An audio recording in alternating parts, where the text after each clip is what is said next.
আপনি যখন সুন্দর কোনো মেয়ের পিছনে ছুটবেন, এটার মধ্যে আল্লাহ রসুল কিন্তু নাই, তখন কিন্তু মেয়ের বাবা বলবে কাবিন দিতে হবে 10 লাখ, কারণ আপনি না সুন্দরের পূজারি পাগল, তখন কিন্তু আপনি 10 লাখ দিয়ে কাবিন করতে হবে। এখন শীতের দিন তো আইছে, বউরে আদর করে হাসবেন না প্লিজ, মনোযোগ দিয়ে কথা শোনেন, বাস্তব কথা। এখন আপনি শীতের দিনে বউকে বললেন, বউরে বাবা তো মা তো বৃদ্ধ, অজু করতে পারেন, একটু গরম পানি করে দাও, আমি কি তোমার বাড়ির দাসী? তখন আপনি তো মায়ের পেট থেকে আসছেন, মা কলিজা চিরে আপনাকে দুনিয়া টানছে, আপনি যদি যোগ্য কৃতজ্ঞ সন্তান হন, আপনি একদম বাম হাতে দিবেন টর্চ চর। এই কথা বললে কোন পুরুষের মাথা ঠিক থাকবে? দিবেন। এখন ওই বউ সাথে সাথে ফোন দিবে, আব্বা এই ফলা সংসার করতাম না। কেন? সে আমাকে টাচ করছে। কি কোন টাচ? নেগেটিভ কথা কর না কেন? বা সে আমাকে প্রহার করছে, ঠিক কিনা বলেন? আব্বা তো আপনার ইউনিয়নের চেয়ারম্যানকে ফোন দিবে। কোন আব্বা? মেয়ের আব্বা। ফোন দিয়ে কি করবে? সালিশ বসাবে ইউনিয়ন পরিষদে, ছেলে পক্ষ মেয়ে পক্ষ থাকবে। এখন আপনার চেয়ারম্যান রায় দিবে, তুমি যেহেতু বিয়ে করেছো 1 লাখ টাকা উসুল দিয়েছিলে, 9 লাখ টাকা কাবিনে বরাবর আছে, 9 লাখ টাকা ক্যাশ দিতে হবে এবং 3 মাস 13 দিনের খাওয়ান খোরাক বউকে দিতে হবে, দিয়ে তুমি তাকে ছেড়ে দাও। উভয়ের পক্ষে কি করো? এফিডেভিট হবে, ঠিক কিনা বলেন? সিগনেচার হবে, কাজে থাকবে। এখন ছেলের তো তৌফিক আছে মাত্র 2 লাখ টাকা, সব বেচলে, ঘরের ডেক দেখছি হাড়ি ফাতিল বউয়ের শাড়ি সব বেচলে 2 লাখ, কিন্তু কাবিন বাকি আছে কত? 9 লাখ এবং 3 মাস 13 দিনের খোরাক, ঠিক কিনা বলেন? এখন ছেলে তো এই জীবনে দিতে পারবে না। এই তুই আমার কাছে আস না, নয় একটু, আরে বেটা এদিকে আয়, এক্সাম্পল দিতে হবে, এদিকে আয়, এক্সাম্পল। এখন কি করব? ছেলে বউটার কাছে যাবে, কানে কানে বলবে, বউকে বলবে আই এম ভেরি সরি। কি নাম কি ভুল বলছি? কারণ তার সামর্থ্য নেই, এছাড়া আপনি এখান থেকে আর বের হতে পারবে না তো, কারণ বিয়ের দিনে তার নাকে শক্ত বরুই লাগাইয়া দিছে। কথা বলেন না কেন?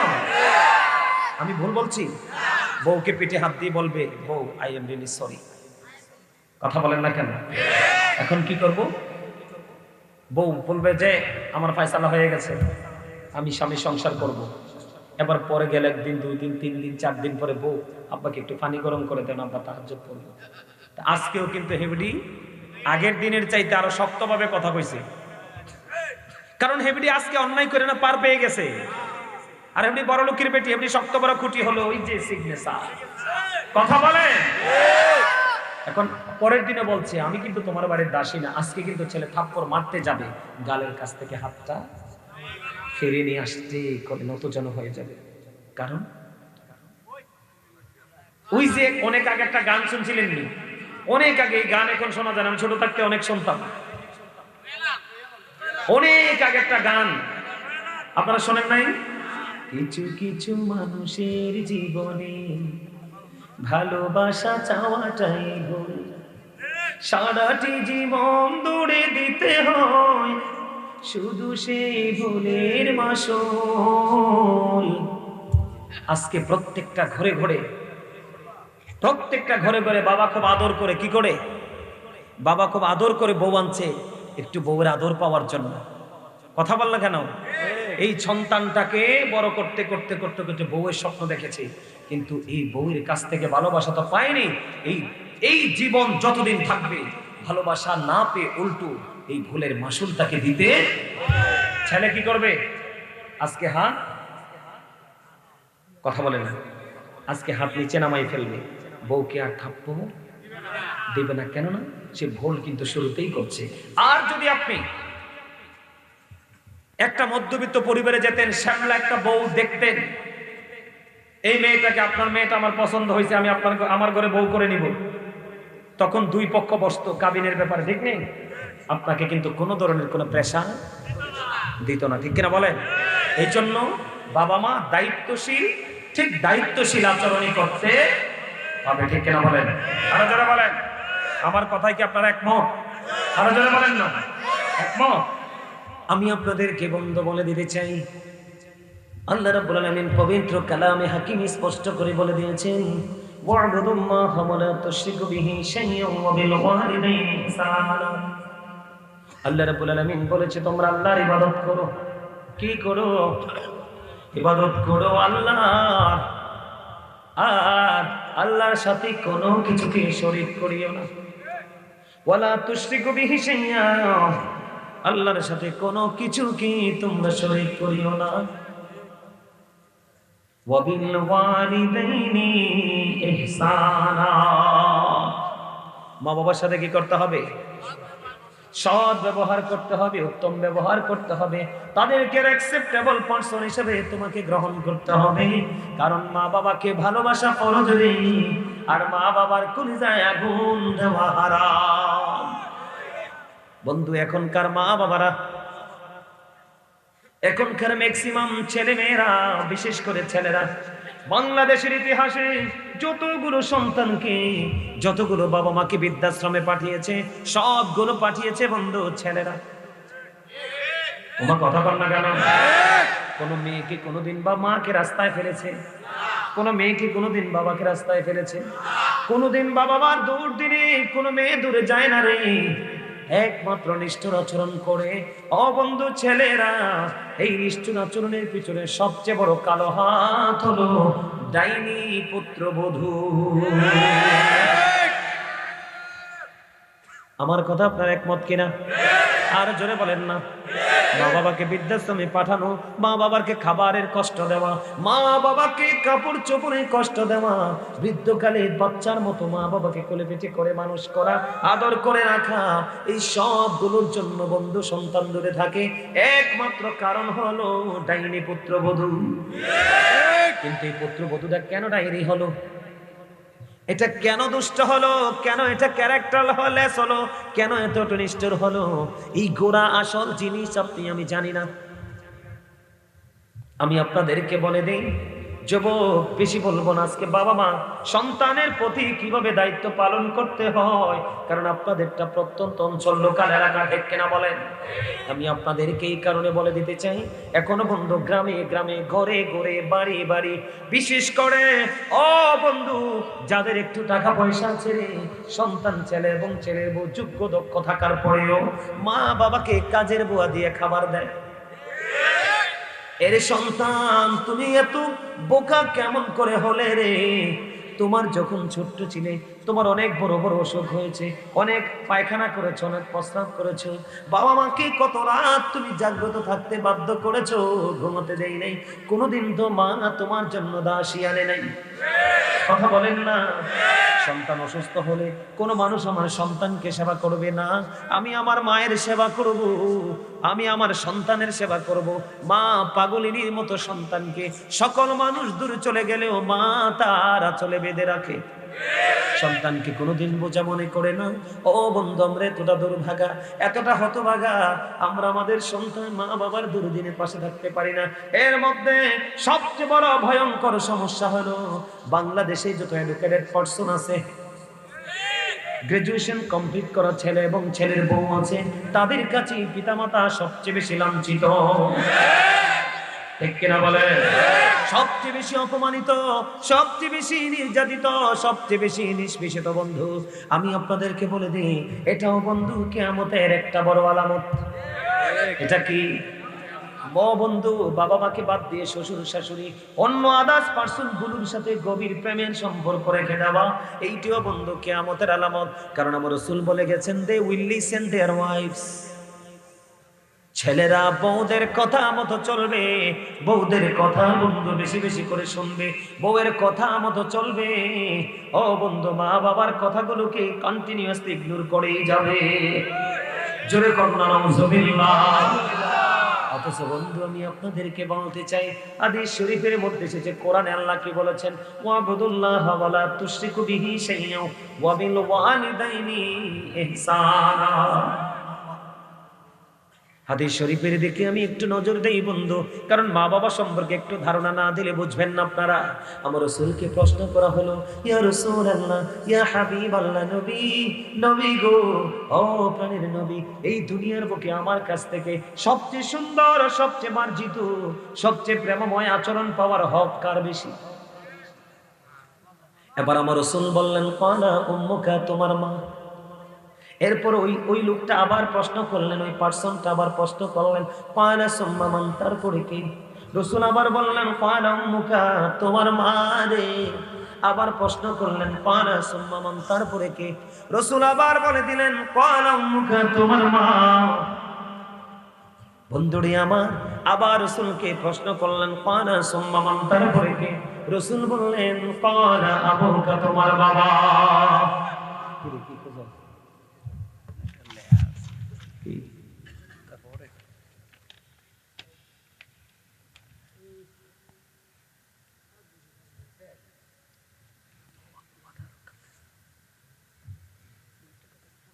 আচ্ছা ঠিক আছে, চমৎকার।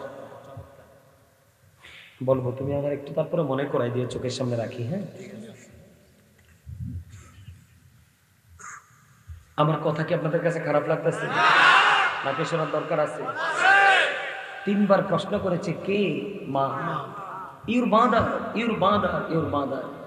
রাসূলকে প্রশ্ন করা হলো নেক্সট কালা সুম্মা মান, তারপরে কে গো? আমার রাসূল বললেন কালা আবুকা, তোমার বাবা।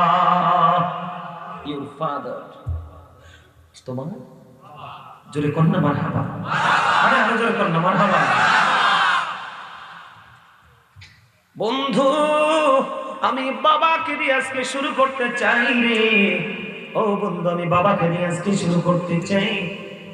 গভীরভাবে বন্ধু খেয়াল করেন, হাদিস শরীফের মধ্যে এসেছে আমার রাসূলকে প্রশ্ন করলেন ইয়া রাসূলুল্লাহ, ইয়া হাবিবাল্লাহ, নবী গো।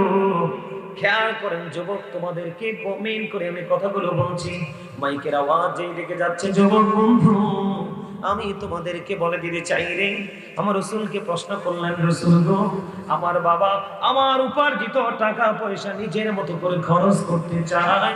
এবার আমার রাসূল একটা ডাক দিয়ে বললেন শুধু তোমার অর্থ নয় রে, তুমি নিজেও তোমার বাবার সম্পদ। শুধু তোমার টাকা না বাবা, শুধু তোমার টাকা না, তোমার উপার্জিত অর্থ না, তোমার বাবা তোমাকেও যেমনি ইচ্ছা ইউজ করতে পারবে, তুমি না করতে পারবা। তাহলে বাবার দাম আছে না নাই? যেই সন্তানটা বাবার অবাধ্য, যে সন্তানটা কি, যে সন্তানটা বন্ধু বাবার অবাধ্য, এই সন্তানটা আল্লাহর অবাধ্য। তার মানে বাবা যে সন্তানের প্রতি নারাজ রে, আমার আল্লাহ সেই বান্দার প্রতি নারাজ। এটার জন্য কোনো দয়া বা রহমত কিছুই নেই। আমার রাসূল আরো বলেছেন হতভাগা সে, হতভাগা সে, হতভাগা সে। রাসূল কে গো সেই হতভাগা?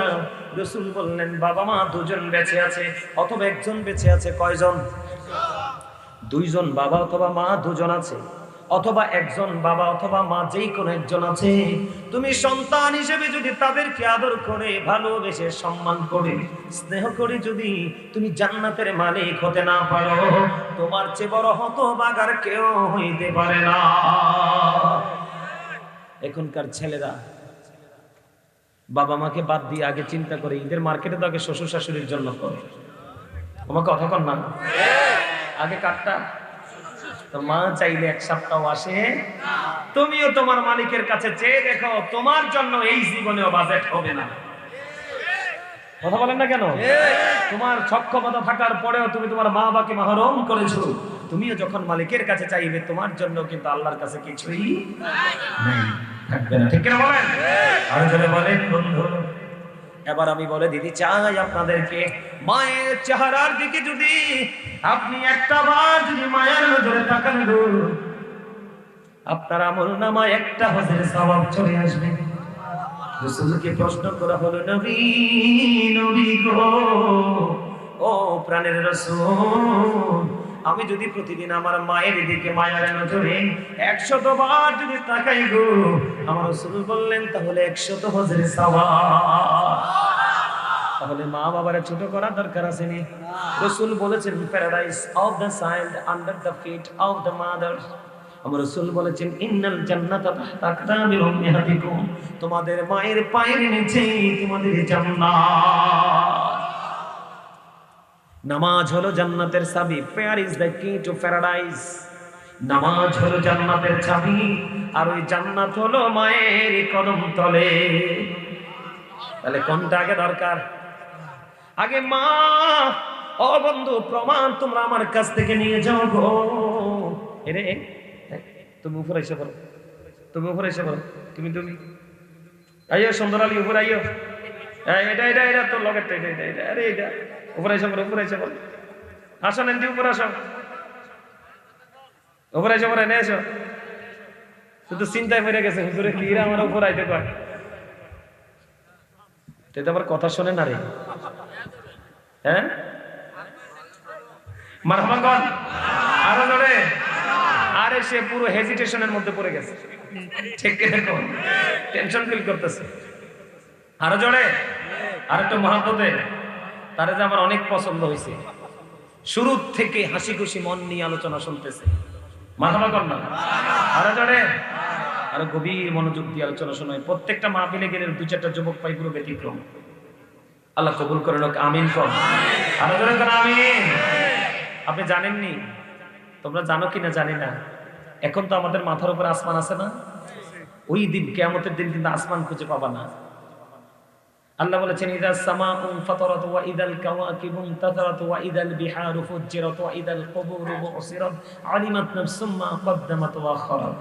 আল্লাহ বলেছেন সেদিন আকাশটা ভেঙে যাবে, ভেঙে টুকরো টুকরো হয়ে যাবে, তারকাগুলো ঝরে ঝরে পড়বে, সমুদ্র সেদিন উদ্বেলিত হয়ে যাবে। সবচেয়ে বড় ভয়ঙ্কর খবর, ওয়া ইদাল কুবুরু বুসিরাত আলিমাত নাফসুম মা কদ্দামাত ওয়া আখারাত। সেদিন প্রত্যেকের কবরটা ওপেনিং করা হবে। সেদিন কিন্তু আমরা কেউ কাউকে দোষারোপ করতে পারবো না। আল্লাহ বলে দিয়েছেন সেদিন তোমরা প্রত্যেকে কে কি করেছো আর কি করনি প্র্যাকটিক্যালি তোমরা দেখতে পারবে, জানতে পারবে। অত্যন্ত ভয়ঙ্কর কথা।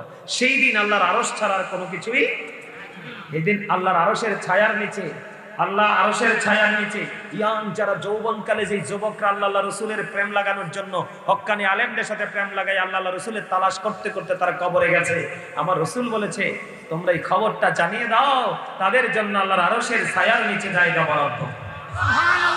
যৌবনকালে, যৌবনকালে মাথাবা কর না, আরো জানে মায়ের পায়ের নিচে কি, আরো জনে পায় না, মায়ের পায়ের নিচে বন্ধু সন্তানের জান্নাত রে। তাহলে আপনি নামাজ পড়বেন ঠিকই বন্ধু, আগে আপনি আপনার জান্নাতটা সুনিশ্চিত করবেন। কথা কয় না কেন? আমি আপনাদেরকে প্রমাণ দেই বন্ধু হাদিস শরীফ থেকে। ও বন্ধু হাদিস শরীফ থেকে বলছি, আপনারা শুনেন। হযরতে জুরাইজ নামে একজন আল্লাহর বুজুর্গ বান্দা ছিল। হাদিস শরীফের মধ্যে সে ছেলেটার নাম হলো হযরতে জুরাইজ। এমন আল্লাহর পাগল ছিল রে। আমরা মানুষ যেমন একত্রিত হয়ে নামাজ পড়ি, সেমন ভাবে একত্রিত ভাবে নামাজ পড়তে সে মজা পেত না। সে একাকী নামাজ পড়তো, মন মজাইয়া মালিকের ইবাদত করতো। সুবহানাল্লাহ। এই হযরতে জুরাইজ, ও সিদ্ধির শরীর যুবক, ও বন্ধু তোমাদেরকে আমি বলে দিতে চাই, হৃদয় উজাড় করে শোনো। ও যুবকের দল রে, এই আলোচনা শোনার পরে তোমাদের মধ্যে যদি হেদায়াত না আসে, তাহলে হেদায়াত করার আর কোনো সুযোগ থাকবে না। এই হাদিস শরীফটা অনেক লম্বা, গুরুত্বপূর্ণ জায়গাটা আমি তোমাদের সামনে তুলে ধরতে চাই। এবার কি করলেন যুবকেরা? ওই হযরতে জুরাইজ লোকালয় থেকে অনেক দূরে চলে গেলেন। অনেক দূরে চলে গিয়ে বন্ধু তিনি কি করলেন? মাটি দিয়ে একটা হুজরা বানালেন, মানে ইবাদতখানা বানালেন। তো তিনি ওই মাটির হুজরার মধ্যে ইবাদত করে একদিন মা দক্ষিণী দৌড়ে চলে আসলো। মা দক্ষিণী দৌড়ে চলে এসে, ও বন্ধু ছেলে জুরাইজকে ডাকছে, বাবা জুরাইজ, জুরাইজ রে তুমি কোথায় বাবা? আমি মা এসেছি তোমার সাথে দেখা করার জন্য। কি করার জন্য? আমি মা এসেছি তোমার সাথে দেখা করার জন্য। খেয়াল করেন, কিন্তু মা তো তখন, ছেলে তো তখন নামাজ পড়ে। হযরতে জুরাইজ নামাজরত অবস্থায়, ছেলে মনে মনে ভাবে আমি নামাজটা চালিয়ে যাই, নামাজ শেষ করার পরে আমি আমার মায়ের সাথে দেখা করব। ছেলেটা নামাজ চালিয়ে গেল বন্ধু। নামাজ চালাতে চালাতে চালাতে চালাতে আবার কি হলো?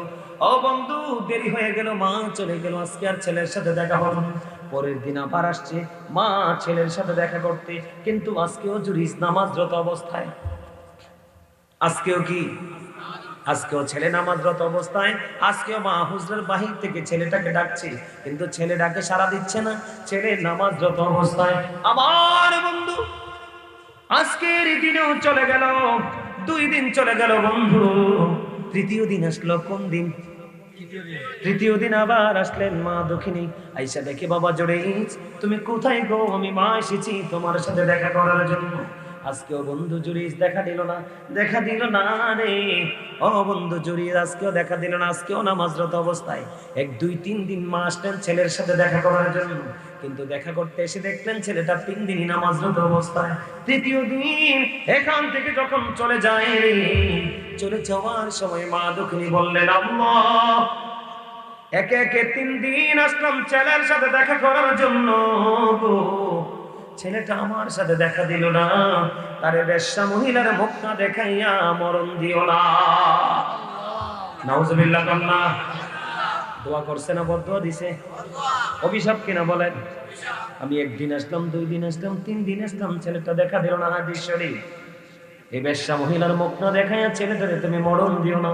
বন্ধু পাশেই ছিল এক গর্ভবতী বেশ্যা মহিলা। দিন দিন যতই যাচ্ছে বন্ধু তার পেটের বাচ্চাটা বড় হলো, বড় হতে হতে বন্ধু বাচ্চাটা সে প্রসব করলো। তখন এলাকার মানুষ তাকে প্রশ্ন করলো, ও তুমি বাচ্চা কোথায় থেকে এনেছো? তোমার তো বিয়ে হয়নি, তোমার তো স্বামী নাই, এই বাচ্চা তুমি কোত্থেকে পেয়েছো? এখন এই বেশ্যা মহিলা বলে দিল, এই বাচ্চা এনেছি আমি ওই জুরিস থেকে। জোরে জোরে করুন একবার নাউজুবিল্লাহ। অথচ এই সরল মনা জুরিস এমন বড় আল্লাহর ওলি রে, এমন বন্ধু আল্লাহর বুজুর্গ। ও বন্ধু বুঝেন না, মানুষের সাথে সে আমল করবে না, কারণ একসাথে আমল করলে তার আমল মজা লাগে না, সে তার মালিক কেমন মজাইয়া রাখতে পারে না। এমন একজন আল্লাহওয়ালা ও বন্ধু বুজুর্গ ছেলে, তার মা বরদোয়া দিয়ে গেল, আমি বারবার আসলাম দেখা করতে, দেখা দিল না রে। ওই ছেলেকে বেশ্যা মহিলার মুখটা দেখাইয়া তুমি মরণ দিও না। বেশ্যা মহিলার পেটের বাচ্চা আসলো। ও বন্ধু মানুষ প্রশ্ন করলো তৎকালীন সময়ে, এই বাচ্চা তুমি কোথায় পাইছো? ওই বেশ্যা মহিলা বলল, আমি জুরিস থেকে এনেছি। নাউজুবিল্লাহ।